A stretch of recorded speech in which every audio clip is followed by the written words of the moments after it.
Praise the lord, praise the lord. Hallelujah, hallelujah. Praise lord అండి. అందరి వందనాలు. Happy happy Christmas. Merry merry Christmas, merry merry Christmas, happy happy Christmas. ప్రియమైన దేవుళ్ళారా, మరి ఈరోజు తేదీ ఎంత అండి? తారీఖు 12. 11 రోజులు గతించాయి. 12వ రోజులోకి మనము ప్రవేశించబడ్డాం. 12 రోజులకు వచ్చేసాము. ఈ రోజుతో 12వ రోజు కూడా ముగుస్తుంది. అంటే ఈ నెల ఎంత స్పీడ్గా వెళ్తుందో చూడండి. క్రిస్మస్ వచ్చేస్తుంది, అలాగే నూతన సంవత్సరం కూడా రాబోతుంది. క్రిస్మస్ ఆరాధన, అలాగే నూతన సంవత్సర ఆరాధనలు, సంవత్సరాంతపు ఉపవాస ప్రార్థనలు మరి ఉంటాయి. దేవునికి స్తోత్రం కలుగును గాక. హల్లెలూయా. ఏమండి, ప్రవక్త గ్రంథంలో ఉంటుందంట, అది గాలి వలె వీస్తూ ఉందంట, గాలి వలె పోతూ ఉందంట. సమయం అనేది గాలి వలె పోతూ ఉందంట. చూపించడానికి సమయం లేదు. క్రిస్మస్ సందర్భంగా క్రిస్మస్కు సంబంధించినటువంటి ఆ వాక్యమే మనం చదువుకుందాం. దేవునికి స్తోత్రం చెప్పండి. హల్లెలూయా. అందరూ బాగున్నారు కదండి? మరి షాపింగ్లు అవన్నీ పూర్తవుతున్నాయా? దేవునికి స్తోత్రం. గ్రామాలకు, ఊర్లలోకి వెళ్తున్నారు కొందరు. మరి ఉన్న మందిరంలోని, అంటే మీ స్థానిక సంఘంలో మరి సహకరిస్తూ చక్కగా మరి ఏర్పాట్లలో బిజీగా ఉంటున్నారు. జంతికలు, పిండి వంటలు, స్వీట్లు, మిఠాయిలు, అన్నిట్లో మరి హడావిడితో పండగ వాతావరణం కదండి. దేవునికి స్తోత్రం. దేవుడు మిమ్మలను అలంకరించునుగాక. ఆమేన్. ఆత్మ ఫలాలతో మిమ్మల్ని అలంకరించునుగాక. క్రిస్మస్ అంటేనే మరి అలంకరణ పండుగ. క్రిస్మస్ అంటేనే మరి హడావిడి పండుగ, హడావిడి. సరేండి, మరి దేవుని వాక్యం చూద్దాము. సామెతల గ్రంథము మీకు స్క్రీన్ మీద కనబడుద్ది. సామెతల గ్రంథము, సామెతలు 10:14 చదువుతానండి. శ్రద్ధగా ఆలోచించండి. 10:14. సామెతలు 10:14 ఏముందంటే ఇక్కడ చూడండి. జ్ఞానులు జ్ఞానము సమకూర్చుకొందురు. మరలా చదువుతాను. జ్ఞానులు జ్ఞానము సమకూర్చుకొందురు. స్తోత్రం చెప్పండి. హల్లెలూయా. జ్ఞానులంట జ్ఞానాన్ని సమకూర్చుకుంటారంట. జ్ఞానులు. ఈరోజు మన అంశం ఏంటంటే ఈ క్రిస్మస్ ఈ శుభదినాల్లో జ్ఞానులనే అంశం మీద ధ్యానిద్దాం. సామెతలు భక్తుడైనటువంటి సొలొమోను రాస్తూ, మరి జ్ఞానవంతుడు, బుద్ధివంతుడు కదా సొలొమోను రాస్తూ ఏమంటున్నాడు? జ్ఞానులంట దేన్ని సంపాదించుకుంటారా? దేన్ని సమకూర్చుకుంటారంట. ఏమని సమకూర్చుకోవడం అంటే తెలుసా అండి? పడిపోయిన ఇవన్నీ ఏం చేస్తామంటే మనం ఒక చోటికి పోగు చేస్తాం కదా, పోగు చేస్తాం. జ్ఞానులంట వారు ఆలోచనలో పడతారంట. ఆలోచనలో పడి ఎక్కడెక్కడ తప్పిపోయాం మనం, ఎక్కడెక్కడ మనం పడిపోయాం, ఏ చోట్ల మనం మరి ఎక్కడ మనము ఇబ్బంది పడ్డాం, ఎక్కడ మనం బలహీనం అయ్యాం అని వారు కాస్త ఆలోచనలో పడిపోయి ఆలోచన చేసి మరలా పోగొట్టుకున్న ఎక్కడెక్కడైతే కొదులుగా ఉన్నాయో, ఏ విషయాలైతే వారు మరి అజ్ఞానంగా, ఏ చోట్లయితే వారు మరి పోగొట్టుకున్నారో వాటన్నిటిని ఆ జ్ఞానములను సమకూర్చుకుంటారంట. స్తోత్రం చెప్పండి. హల్లెలూయా. జ్ఞానులు జ్ఞానాన్ని పోగొట్టుకోరు.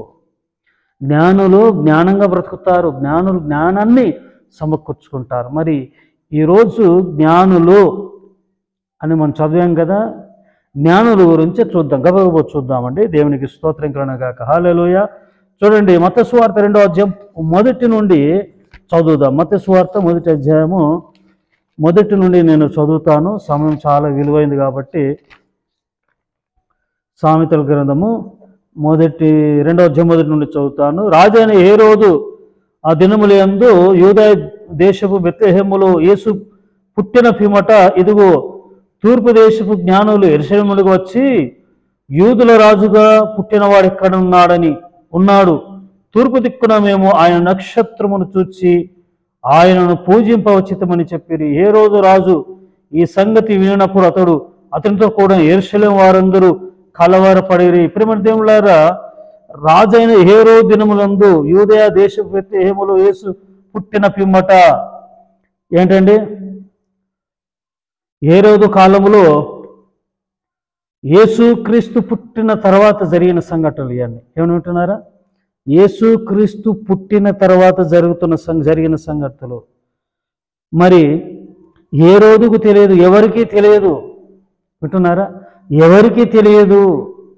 యూదుల రాజుగా పుట్టినవాడు అంటే చదివిస్తాను ఇక్కడ. వారికి తెలుసు, ప్రవచనాలు తెలుసు. దేవునికి స్తోత్రం తెలియజేయండి. దేవునికి స్తోత్రం కలుగుగాక. హల్లెలూయా చెబుదామండి. హల్లెలూయా. యూదుల రాజుగా పుట్టినవాడు ఇక్కడ ఉన్నాడు. తూర్పు దిక్కున మేము ఆయన నక్షత్రమును చూచి ఆయన పూజింపవచ్చితమని చెప్పిరి. ఈ మాట ఎవరంటున్నారు? జ్ఞానులు అంటున్నారు. హేరోద్తో అంటున్న మాటలు, మేము తూర్పు దేశంలో మేము ఆయన నక్షత్రమును చూసాం. మేము ప్రియమైన దేవులారా, ఆయన నక్షత్రము ఎవరు చూశారు? జ్ఞానులు. 3 జ్ఞానులు. వారి పేర్లు చెప్తానండి. దేవునికి స్తోత్రము. ఒక ఆయన పేరేమో క్యాస్పర్.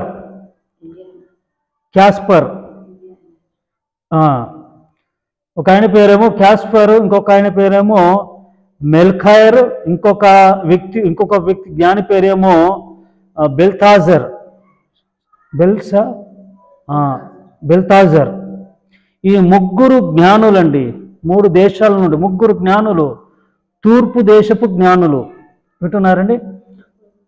తూర్పున ఉండే దేశాల నుండి ఈ జ్ఞానులు, వినండి, శ్రద్ధగా వినండి, ఎక్కడికి వచ్చారు? బెత్లెహేముకు వచ్చారు. బెత్లెహేముకు సుమారుగా వాళ్ళు వచ్చిన ఆ దేశానికి యెరూషలేమునకు సుమారుగా వీరు ఎన్ని కిలోమీటర్లు ప్రయాణం చేశారంటే ప్రియమైన వారులారా 1287 కిలోమీటర్లు. ఎంతండి?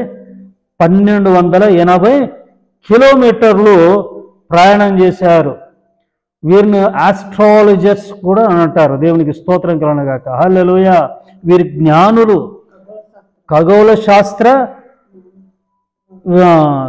శాస్త్రజ్ఞులు అన్నమాట. వీళ్ళు శాస్త్రవేత్తలు, ఖగోళ శాస్త్రవేత్తలు అంటే ఎంత విద్యావంతులు, ప్రావీణ్యం కలిగిన వారు అన్నమాట. స్కాలర్స్. యేసును వెతుక్కుంటూ 1287 కిలోమీటర్లు వచ్చారండి. దేవునికి మహిమ కలుగునుగాక. హల్లెలూయా చెప్పండి. హల్లెలూయా. వారు బెత్లెహేముకు వచ్చారు, యూదారాజు దగ్గరికి వచ్చారు. రెండో వింటున్నారా?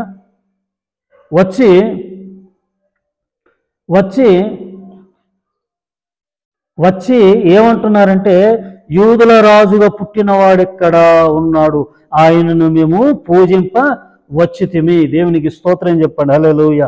ఈరోజు జ్ఞానుల గురించి తెలుసుకుందాము. నక్షత్రం గురించి రేపు మాపు మనం చూద్దాం.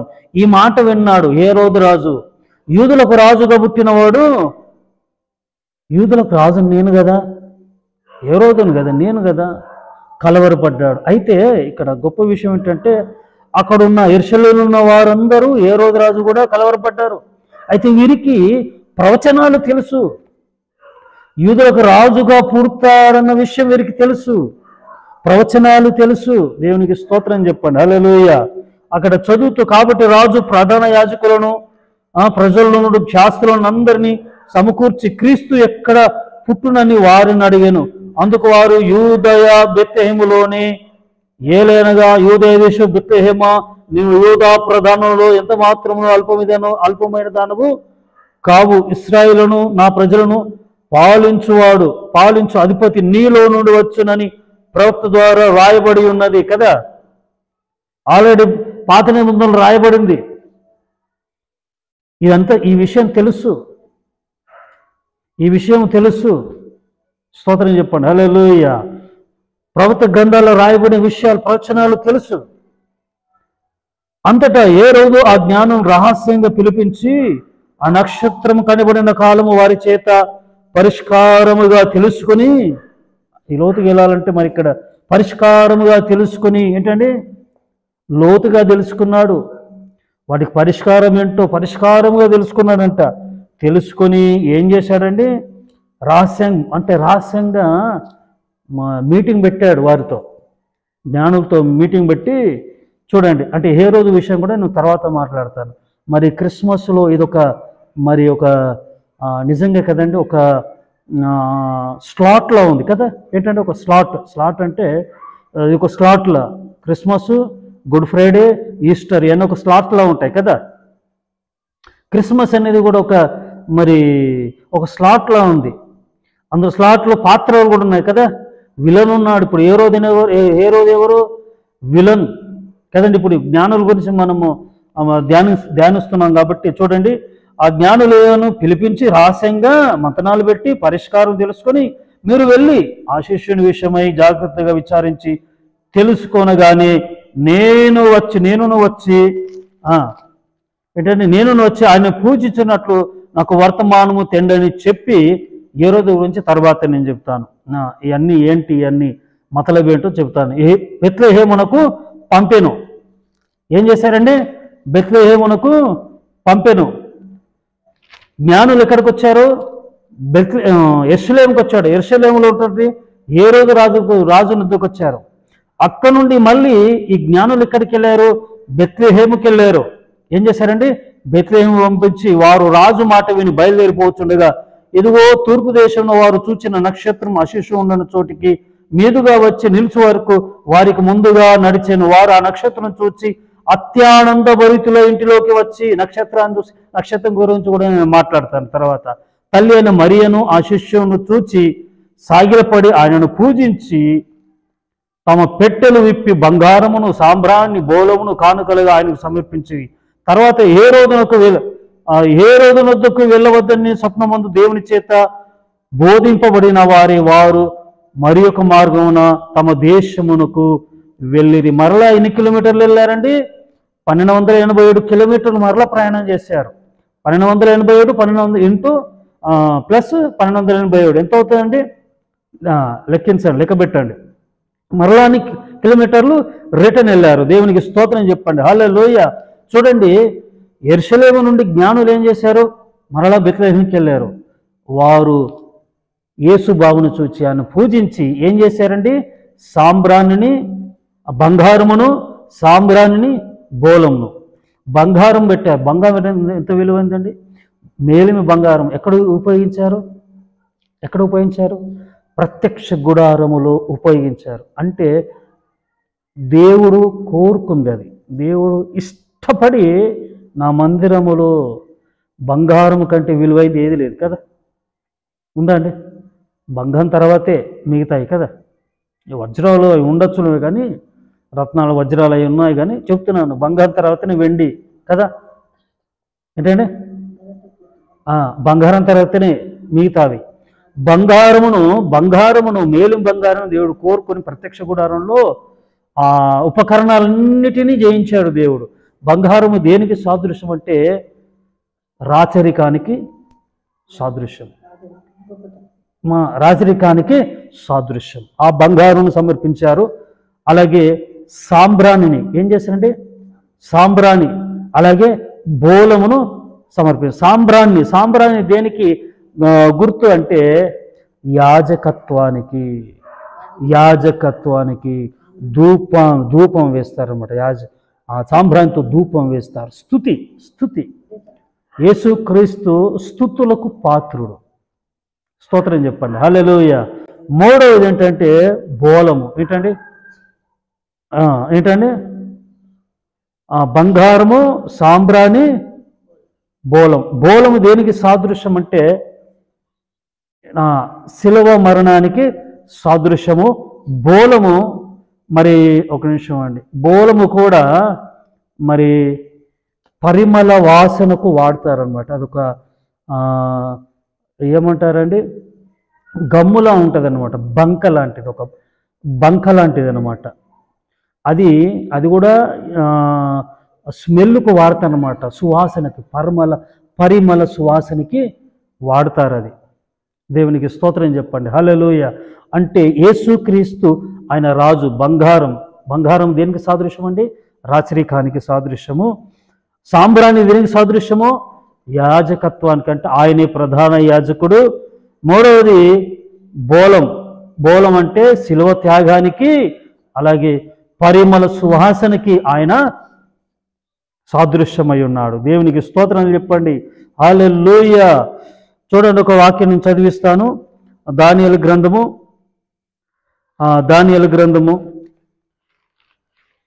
12:3 నేను చదువుతానండి. దానియేలు గ్రంథము. దేవునికి స్తోత్రం. హల్లెలూయా. జ్ఞానుల గురించి మనం చూస్తున్నాం. బుద్ధిమంతులైతే ఆకాశ మండలంలోని జ్యోతులను పోలిన వారే ప్రకాశించెదరు, నీతి మార్గం అనుసరించి. చాలండి. బుద్ధిమంతులైతే ఆకాశ మండలంలోని జ్యోతులను పోలిన వారే ప్రకాశించుదురు. బుద్ధిమంతులైతే ఎవరండి? జ్ఞానులైతే ప్రకాశిస్తారట. జ్ఞానులు ప్రకాశించారు. ఏంటండి? ఎన్ని కిలోమీటర్ దూరం అంటే సుమారుగా 1200 ఎంతండి? ఎంత చెప్పాను? 1287 కిలోమీటర్లు వారు ప్రయాణం చేసి వచ్చారు. మరల తిరుగు ప్రయాణంలో 1287 కిలోమీటర్ తిరిగి ప్రయాణం. ఎంత సహనం, ఎంత ఓపిక! క్రీస్తు కొరకైన పరిశుద్ధుడు అయిన యేసు బాబును దర్శించటానికి వారెంత దూరమైన ప్రయాణం చేశారు. చూడండి, వారు జ్ఞానులు కదా. ఎవరి మాట విన్నారు? ఏ రోజు మాట విన్నారా? మరి ఎవరి మాట విన్నారు? ఒక మాట నేను చదివించి ముగించేస్తాను. 12వ వచనంలోనే, తర్వాత హేరోదు నొద్దకు వెళ్ళవద్దని స్వప్నమందు దేవుని చేత బోధింపబడిన వారు ఎవరి మాట విన్నారు?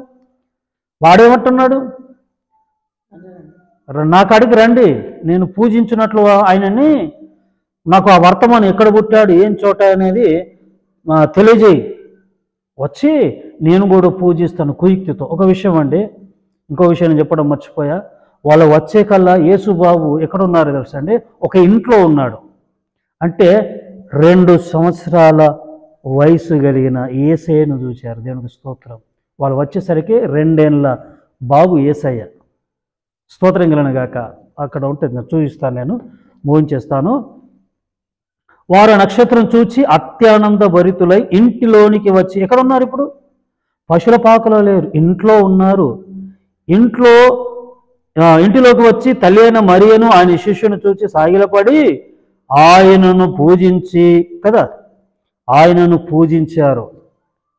2 ఏళ్ళ బాబు అండి యేసయ్య. 2 ఏళ్ళ వయసు ఉంది యేసయ్యకి. ఇప్పుడు మనుషుడు వట్టివాడు మంటివాడైన రాజు ఏమన్నాడు? రాజు కోరుకుంటే కొరడా దెబ్బలకి కొదువెట్టు కదా అనుకుంటే చంపిస్తాడు. మాకు చాలా ఖతర్నా ఆయన గురించి, విలన్ గురించి తర్వాత నేను చెప్తాను. చాలా డేంజర్ వ్యక్తి, చంపిస్తాడు. ఆ విషయం తెలుసు, దేవునికి తెలుసు. కాబట్టి మీరు మరలా హేరోదు దగ్గరికి వెళ్ళకు. వాళ్ళు దురాత్మ దూరింది. ఏ దూరిందండి? ఇక్కడ కూడా సాతాను కుట్ర అన్నమాట. ఇది సాతాను కుట్ర. యేసయ్య లోకరక్షకుడు ఆయన చంపాలని, పసిబాబుగా ఉన్నప్పుడు చంపాలని సాతాను కుట్ర. కాబట్టి మరి దేవుని ప్రణాళిక వేరు కదా. దేవునికి స్తోత్రం చెప్పండి. హల్లెలూయా. మానవుల కొరకు కదా యేసుక్రీస్తు వచ్చింది. మానవుల కొరకు కదా చనిపోవాలి కదా ఆయన. మరి ఆ వయసులోనే చనిపోతే మరి శిలువ మీద ఎప్పుడు చనిపోతాడు? ఆ వయసులోనే ఆయన మట్టు పెడితే యేసుబాబుని చనిపేస్తే మరి శిలువ మీద ఎవరు చనిపోతారు కదండి. సాతాను కుట్ర. దావీదు హేరోదు గురించి చెబుతాను తర్వాత. ఈ జ్ఞానులు ఏం చేశారండి? జ్ఞానంగా ప్రవర్తించారు. దేవుని మాట విన్నారా? హేరోదు మాట విన్నారా? చెప్పండి. హేరోదు మాట అస్సలు వినలే. వాడు మంచోడు కాదని మీరు వెళ్ళకండి అని వేరే మార్గం గుండా వారు వెళ్ళేటట్టుగా దేవుడు వేరే మార్గంలో వారిని తీసుకెళ్ళిపోయాడు. దేవుని స్తోత్రం చెప్పండి. హల్లెలూయా. జ్ఞానులు ఎలా ప్రవర్తిస్తారండి? ఎలా ప్రవర్తిస్తారు? జ్ఞానమును సమకూర్చుకొని జ్ఞానంగా తెలివిగా ప్రవర్తిస్తారు. దేవుని మాట వింటారు. ఎవరి మాట అండి? దేవుని మాట వింటారు. దేవుని వెతుక్కుంటూ వచ్చారు. 1287 కిలోమీటర్లు వెతుక్కుంటూ వచ్చారు. మరలా 1287 కిలోమీటర్ల వరకు తిరుగు ప్రయాణం అయిపోయారు. ఖాళీ చేతులతో రాలే జ్ఞానులు. ఏమండి ఉంటున్నారా? జ్ఞానులు ఖాళీ చేతులతో రాలేదు. పెట్టెలతో వచ్చారు. ఎలా వచ్చారండి? విలువైన వాటితో వచ్చారు. యేసయ్యను మనము విలువైన వాటితో ఆరాధించాలి. బంగారము సాంబ్రాణి బోలముతో ఆరాధించినట్టుగా మనము కూడా జ్ఞానులుగా మనము జ్ఞానమును సమకూర్చుకొని ఆయనను ఆరాధించుదుముగాక. జ్ఞానుల్లా మనము ఈ లోకంలో జీవించుదుముగాక. ఆమేన్, ఆమేన్. దేవుడు తన పరిశుద్ధ మాటలను దీవించునుగాక. ప్రార్థన అండి. పరిశుద్ధుడా మహోన్నతుడగు తండ్రి, మీ పాదాల వందనాలు నాయనా. జ్ఞానుల వలె మేము ప్రవర్తించినట్టు సహాయం చేయండి. జ్ఞానులు మరి అయా ఇది ప్రకాశిస్తారని, జ్ఞానులు జ్ఞానమును సమకూర్చుకుంటారని రవ్వ మరి ఉదయకాల సమయంలో మీరు మాట్లాడిన వందనాలు చేస్తూ ఈ క్రిస్మస్ ఈ పర్వదినాల్లో మీరు ఇచ్చిన ఈ శ్రేష్టమైన అమూల్యమైన క్రిస్మస్ వర్తమానాన్ని బట్టి నేను స్తుతిస్తూ యేసునామమున ప్రార్థించి వేడుకుంటున్నాను పరమ తండ్రి. Amen, amen. God bless you. May God bless our India. Praise the lord. అందరి వందనాలండి.